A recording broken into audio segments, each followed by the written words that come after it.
ako ng COMELEC dahil sa isang video kung saan pinag-uusapan ko yung kahinaan ng automated counting machines or ACM at pwede ba silang ma-hack? Ito po si Attorney Harold Respicio at kinasuhan ako ng COMELEC at ipapadisbar din daw nila ako at tatanggalin din daw yung lisensya ko bilang CPA mula sa PRC. Wow! Nakakatakot, alright? Yung video na yon na sinasabi nila ay pinatanggal na nila mula sa Facebook so hindi nyo ma-access. So pag-uusapan natin ngayong araw na ito kung ano yung laman ng video na iyon.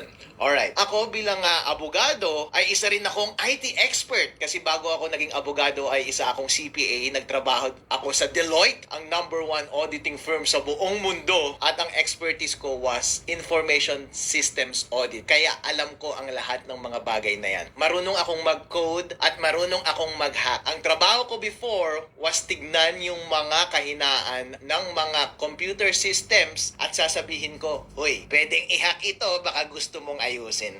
Actually, dun sa video na yon sinabi ko lang na, uy, COMELEC, merong kahinaan itong automated counting machines, baka gusto ninyong ayusin. So, Attorney Harold Respicio, ano ba yung sinasabi mong kahinaan doon sa video na yon? Ang sinabi ko was, sabi ko, kapag connected yung ACM sa internet bago mag-print ng election return, pwedeng ma-hack yung makina at madaya ang eleksyon. Yes. Wow, Attorney Harold Respicio, please explain. Ano ba ang proseso ng pagboboto gamit ang automated counting machine? So ito po yung proseso. Ayon sa rules na inilabas ng COMELEC, yung automated counting machines ay nasa presinto on the day of elections. Yung automated counting machine na yon ay connected sa internet the whole day. At kapag boboto ka, ilalagay mo yung boto mo doon at bibilangin ng makina lahat ng boto. Pero yung pagbilang ng makina, para siyang nag-i-score ng basketball. Habang bumoboto ang mga tao, merong running score. Pero hindi katulad ng basketball, yung score doon sa loob ng voting machine na yon, hindi mo nakikita. Walang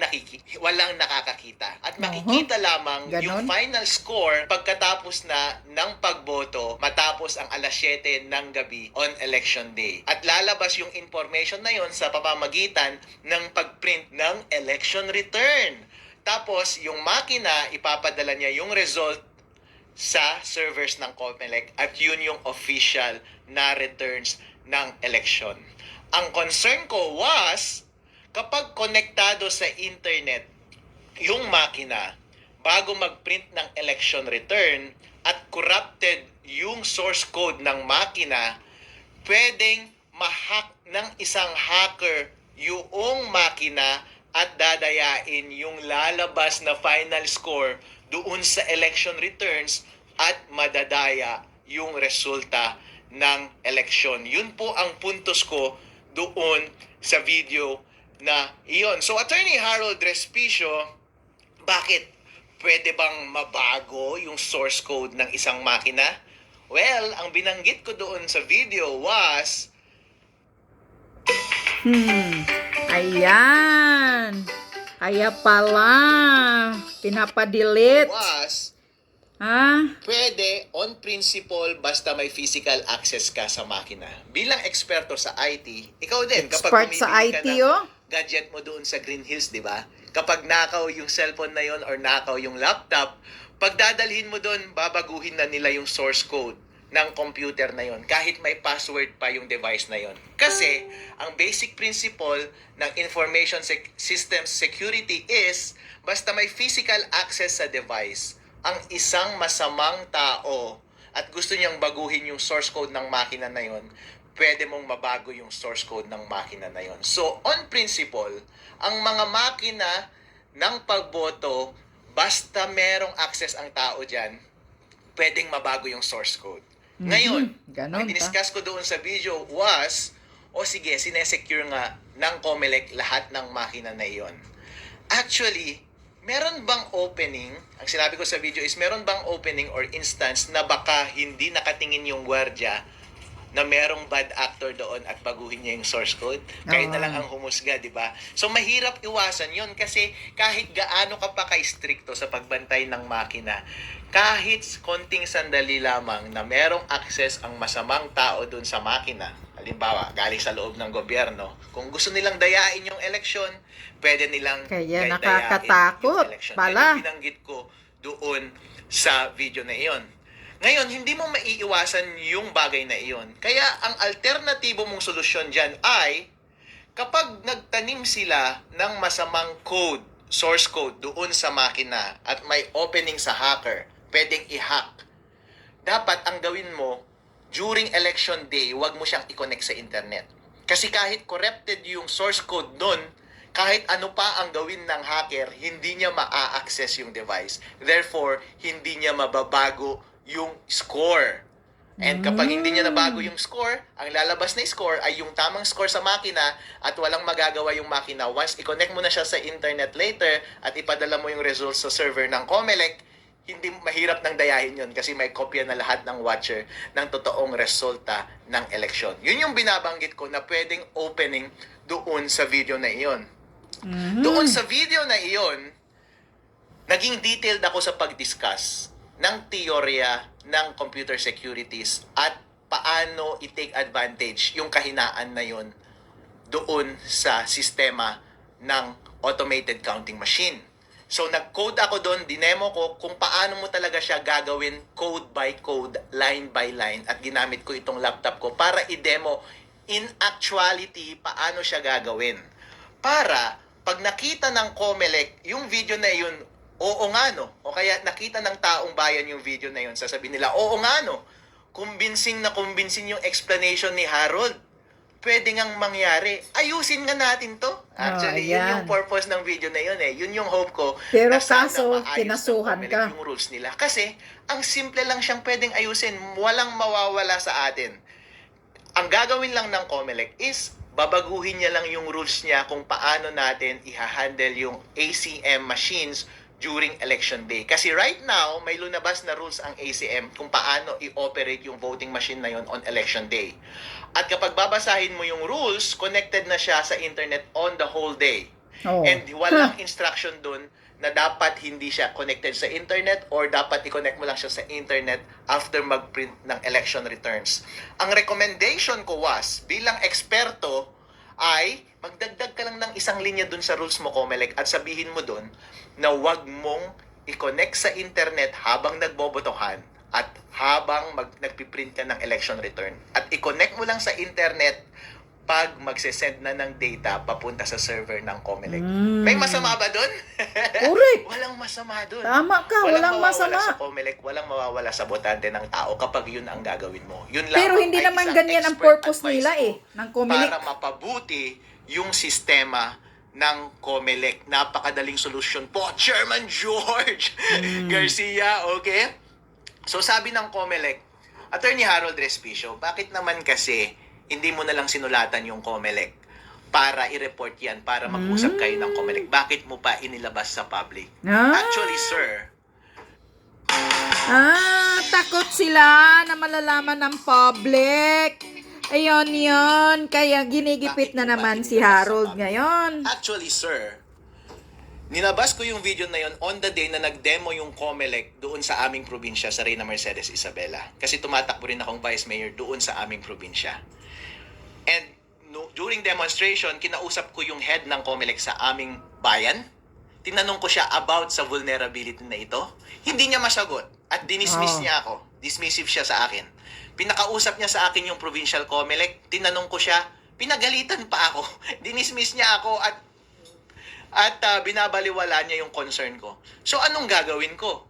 Malamang kapag i-raise ko sa COMELEC, since ganun na yung attitude niyo COMELEC, wala na akong ibang choice. Kundi, ibigay sa taong bayan yung impormasyon na yon at sila ang mismong magtutulak sa COMELEC na improve nila yung sistema nila. Alright?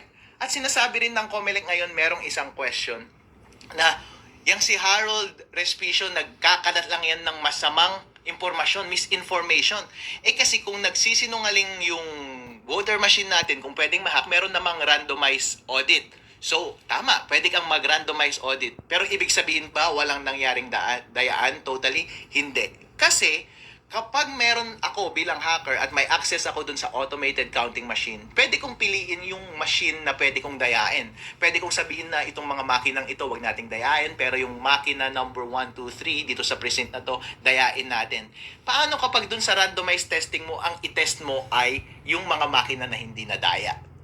The only way na pwede mo lang masabi na totally na walang nangyaring dayaan sa election is itest mo lahat ng voting machine at isecure mo lahat ng resibo ng boto doon sa ballot box na yon. At dapat isa-isahin mo kung nagmamatch lahat ng ballot box at saka yung resulta ng boto. Since hindi ginagawa ng COMELEC, hindi nila pwedeng i-discount yung possibility na pwedeng madaya yung election. Yun yung point ko po doon sa video na iyon. Ang question pa sa akin ng media is, Attorney Harold, bakit ginamit mo ba yung doon sa video mo, ginamit mo ba yung code ng COMELEC, source code ng COMELEC? Hindi! Wala akong kopya ng source code ng COMELEC. Wala akong kopya ng firmware ng voting machines. Wala akong access sa voting machines. Hindi ko alam. Pero lahat kasi ng prinsipyo ng lahat ng information systems katulad ng mga ACM ay pare-pareho lamang yan. Ang dinemo ko lang doon ay kapag ako ay isang eksperto, ganito ang pwedeng mangyari para maayos itong sistema ng COMELEC. So, dinemonstrate ko doon kung saan yung mahina na parte. Kapag ako yung masamang individual na gustong dayain yung makina, ipinakita ko doon kung paano mo talaga i-code. Gamit ang ibang source code, gamit ang ibang equipment, ang ginamit ko lang na equipment is yung laptop ko, hindi yung actual voting machine. Pero, ang prinsipyo ng pandaraya ng mga makina, ng pagmanipulate ng mga makina ay pare-pareho lamang. Yun lang yung dinademonstrate ko. In as much as pwede kong i-demonstrate sa kahit na kaninong tao yung mga vulnerability ng kahit na anong gadget. Pero hindi ako nagkaroon ng access sa source code ng COMELEC at yung firmware ng automated counting machines. So yun. At yun nga, pina-down na ng COMELEC yung dalawang video yun na nasa Facebook na nakapost. Ha? Ngayon ko lang na-realize na yun pala ang dahilan. Kasi sabi ng Facebook, sabi ko bakit ninyo tinanggal itong mga videos na ito? Sabi ng Facebook sa akin, kasi may nag-report na nagva-violate ka daw ng batas. Sabi ko, freedom of speech yan. Kaya ako nagsasalita tungkol dito is gusto kong inform yung tao. Dahil kapakanan nila ito, demokrasya nila ito. Kapakanan ng taong malalaman. Para sa integridad ng halalang 2025. At sana marinig ng COMELEC para magbago ng rules yung COMELEC. Actually, tinanong ako ng media kanina, so Harold, ano ang response mo dito sa mga kasong gagawin sa'yo? Kasi ipapadisbar ka pa daw sa Supreme Court at tatanggalin ka pa daw ng lisensya mo bilang Certified Public Accountant dyan sa PRC. So anong response mo? Talagang ganyan ang buhay. Wala tayong magagawa. Kung gusto nila, kunin na rin nila yung aso ko kasi gusto na naman nilang sirain ang buhay ko. Pero ang bottom line is, Chairman George Garcia, pagkakataon mo to na patunayan ang iyong sarili. Correct. Legacy mo ito. Hindi ko alam kung ito ang una o huli mo bilang chairman ng COMELEC. Gusto mo bang matandaan bilang chairman ng COMELEC na nagpapatahimik sa mga concerned citizen na gusto lamang ng tapat na eleksyon? Or gusto mo makilala bilang isang professional at mature na commissioner na nakikinig ng feedback, especially mula sa expert, at titignan mo yung sistema mo kung tama ba o mali. At kung tama, babaguhin mo. At kung hindi naman totoo yung sinasabi ni Attorney Harold Respicio, and then let the public judge for themselves. Dahil pinakamahalaga po lahat ang kalayaan ng tao na magsalita.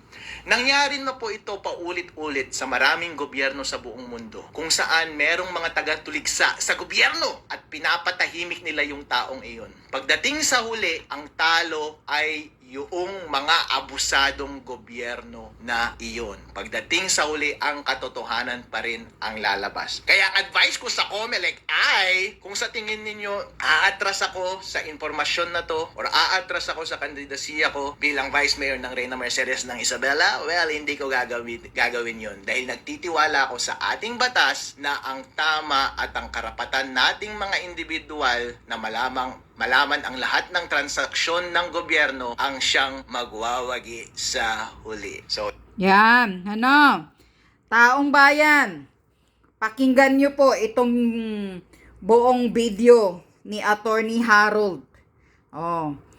Dahil sinasabi niya dito ang buong katotohanan na mangyayari ngayong eleksyon. Sabi niya, pag ang machine ay nakakunik sa internet, may video pala siya, may post na siya sa Facebook. Pero anong ginagawa ng gobyernong ito? Anong ginagawa ni George Garcia?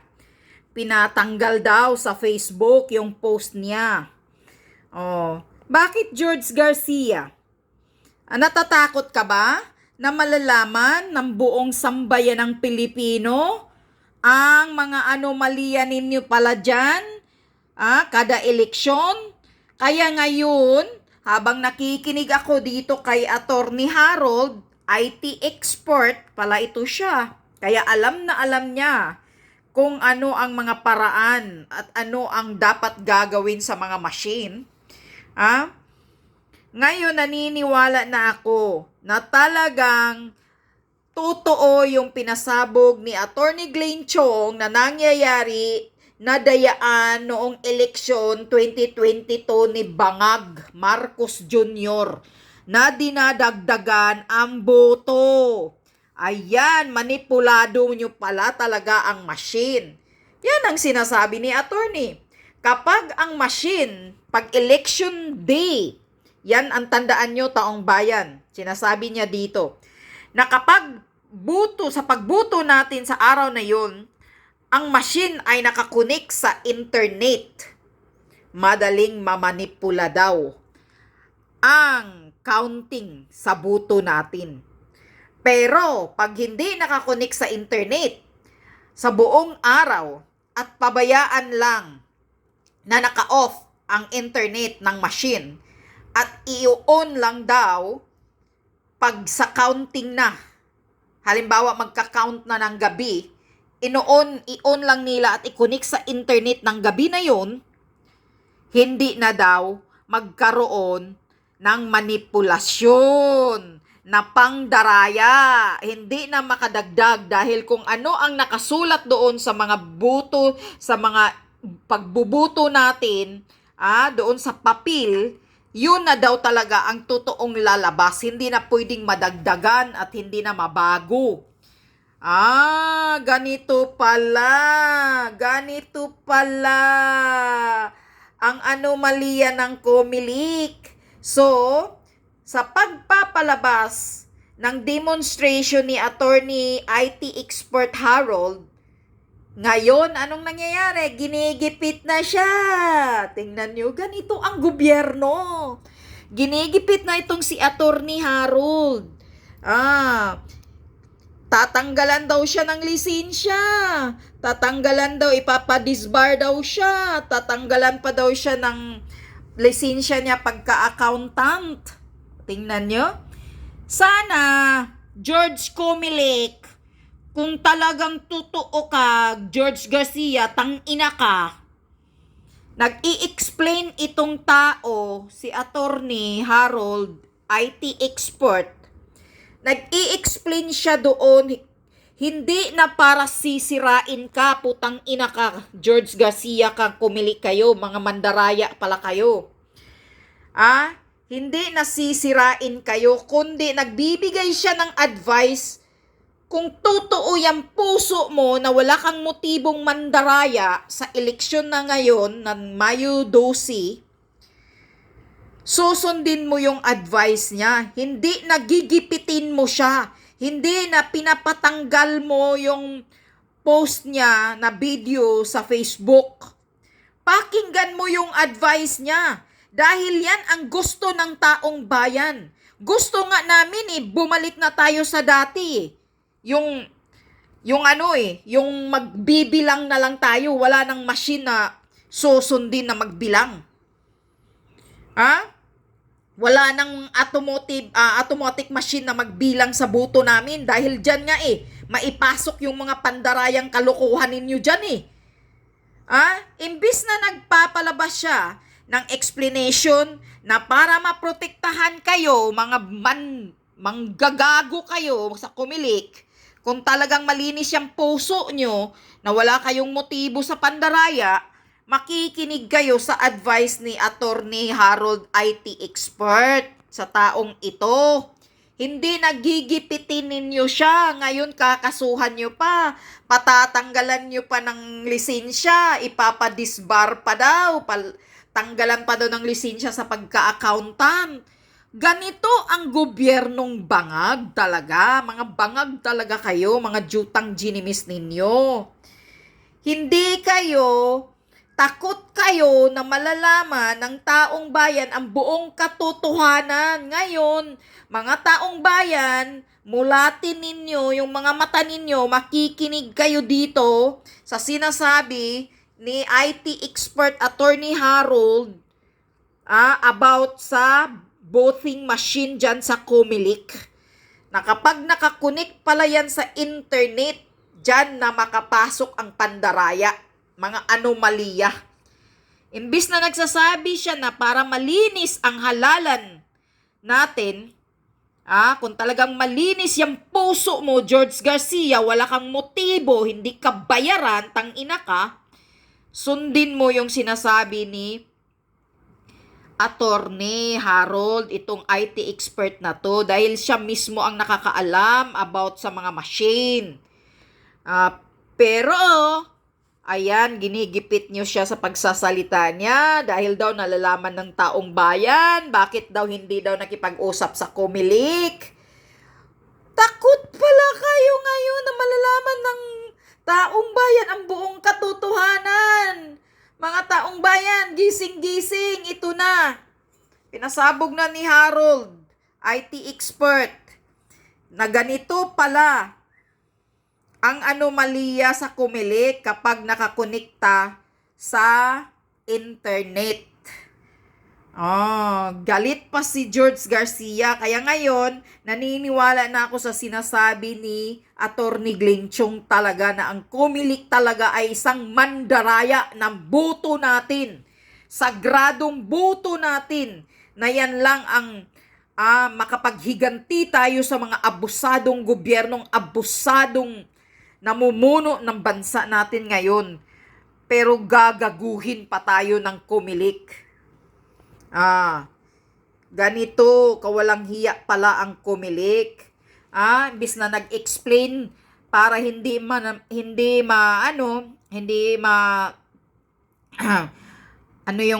ang mga boto natin hindi manakaw, nagsasabi ng katotohanan kung ano ang gagawin sa machine, itong si Attorney Harold na IT expert, galit ang Comelec. Galit ka pa, George Garcia, ang kakapal ng mukha ninyo, putang ina kayo, dyan sa Comelec. Talagang mandaraya kayo. Kayo ang sumisira sa bansa natin. Number 1 ang Comelec ang sumisira ng bansa natin. Dahil bakit? Dahil sila ang dahilan Sila ang dahilan kung bakit nakaupo itong mandurugas, mga magnanakaw na mga politiko. Yan yun Yung boto natin, dinadaya. Kaya nakaupo itong mga mandurugas, mga magnanakaw na mga politiko. Yan ang Comelec ang dahilan kung bakit ganitong nagkatuwad, baliskad, nagkalitsi-litsi ang Pilipinas. Comelec ang dahilan. Kaya kung malinis ang konsensya ng Comelec, sa sinasabi lang nitong si Attorney Harold, hindi sana siya gigipitin. Hindi sana siya kakasuhan. Sana makikinig sana si George Garcia sa demonstration niya sa sinasabi ni Attorney Harold na to. Bakit siya ginigipit? Bakit siya kinakasuhan ngayon? Kayo nang mag-iisip kung bakit. Ganito ang gobyerno natin, kawalang hiya. Kapal ng mukha ng mga putang ina. Lumalamon sa pira natin, mga taxpayer. Tapos gagaguhin tayo ng mga hinayupak na to. Tang ina kayo.